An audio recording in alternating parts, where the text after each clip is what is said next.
जय माता दी दोस्तों। वर्ल्ड बेस्ट मैजिक में आपका हार्दिक स्वागत है। कैसे हैं आप सब? ये बताने के लिए कमेंट बॉक्स में जय माता दी जरूर लिखें।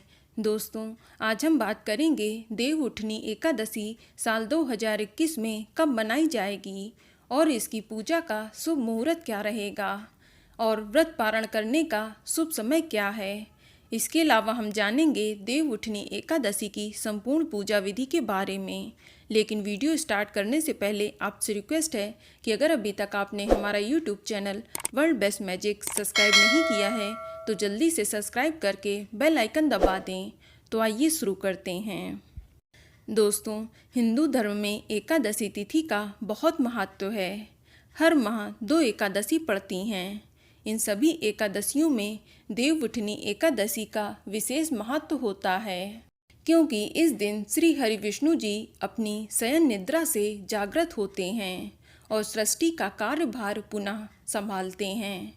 आषाढ़ माह के शुक्ल पक्ष में पड़ने वाली देवशयनी एकादशी से 4 महीने के लिए जगत के पालनकर्ता भगवान विष्णु शयन करने क्षीर सागर में चले जाते हैं और चतुर्मास समाप्त होने के पश्चात कार्तिक मास की शुक्ल पक्ष की एकादशी को भगवान विष्णु अपनी निद्रा से उठते हैं। इसलिए इसे देव उठनी एकादशी के नाम से जाना जाता है। दोस्तों, देव के शयन करने पर इन चतुर्मास में कोई भी मंगल कार्य नहीं होते। देव उठनी एकादशी के साथ ही मंगल कार्य की पुनः शुरुआत हो जाती है। आपको बता दें कि देव उठनी एकादशी के दिन उपवास रखने का विशेष महत्व है। इस व्रत को करने से मोक्ष, सुख, समृद्धि की प्राप्ति होती है। दोस्तों, देव उठनी एकादशी के दिन तुलसी जी का विवाह शालिग्राम के साथ कराया जाता है। इस दिन बहुत से लोग धूमधाम से तुलसी विवाह का आयोजन करते हैं। अगर किसी व्यक्ति के कन्या नहीं है तो वह तुलसी विवाह करके कन्यादान का सुख प्राप्त कर सकता है। चलिए अब जानते हैं कि देव उठनी एकादशी की पूजा विधि क्या है। दोस्तों, एकादशी के दिन भगवान विष्णु जी का पूजन कर उन्हें जगाने के लिए आवाहन किया जाता है। इस दिन प्रातःकाल उठकर स्नान आदि करके स्वच्छ पीले रंग के वस्त्र धारण करें और भगवान विष्णु का ध्यान करते हुए व्रत का संकल्प लें और घर के आंगन में भगवान विष्णु के चरणों की आकृति बना लें। लेकिन ध्यान रखें कि धूप में चरणों को ढक दें। इस दिन निराहार व्रत किया जाता है और दूसरे दिन द्वादशी तिथि को पूजा करके व्रत का पारण किया जाता है। आंगन में देवोत्थान का चित्र बनाकर फल, मिठाई, बेर, गन्ना, सिंघाड़ा रखकर डलिया से ढांक दिया जाता है। इस दिन रात्रि में घरों के बाहर व पूजा स्थल पर दिए जलाए जाते हैं। रात में परिवार के सभी सदस्यों समेत भगवान विष्णु की पूजा अर्चना करनी चाहिए। भगवत गीता व भजन कीर्तन करके रात्रि जागरण करना चाहिए।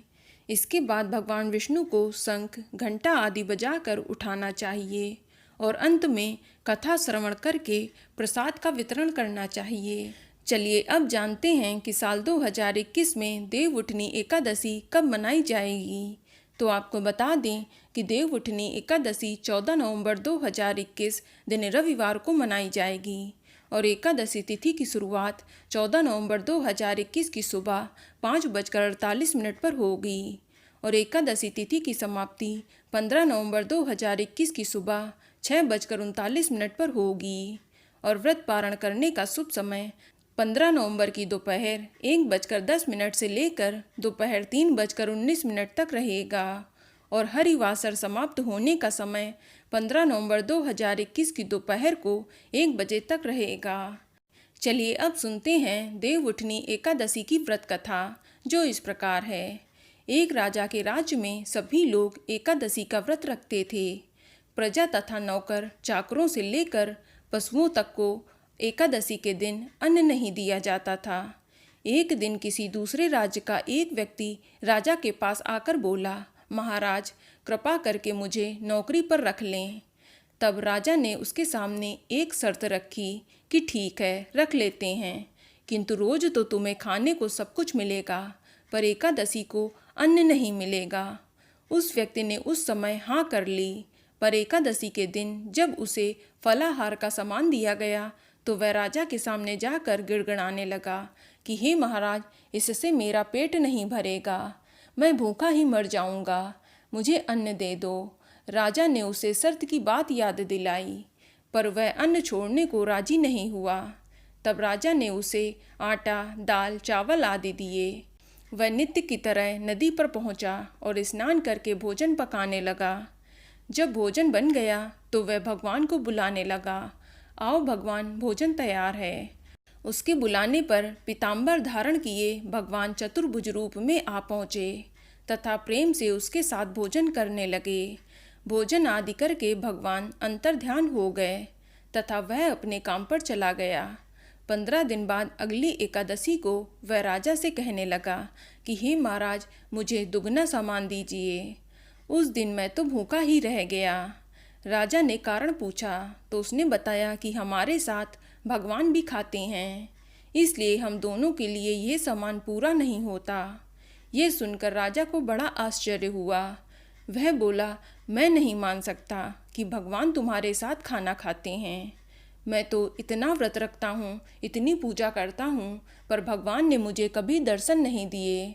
राजा की बात सुनकर वह बोला, महाराज, यदि विश्वास ना हो तो साथ चलकर देख लें। राजा एक पेड़ के पीछे छिपकर बैठ गया।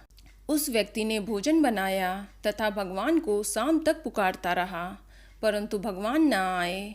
अंत में उसने कहा कि हे भगवान, यदि आप नहीं आए तो मैं नदी में कूदकर प्राण त्याग दूंगा। लेकिन भगवान नहीं आए। तब वह प्राण त्यागने के उद्देश्य से नदी की तरफ बढ़ा। प्राण त्यागने का उसका दृढ़ इरादा जानकर शीघ्र ही भगवान प्रकट होकर उसे रोक लिया और साथ बैठकर भोजन करने लगे। खा पी कर वे उसे अपने विमान में बिठाकर अपने धाम ले गए। यह देख राजा ने सोचा कि व्रत उपवास से तब तक कोई फायदा नहीं होता जब तक मन शुद्ध ना हो। इससे राजा को ज्ञान मिला और वह भी मन से व्रत और उपवास करने लगा और अंत में स्वर्ग को प्राप्त हुआ।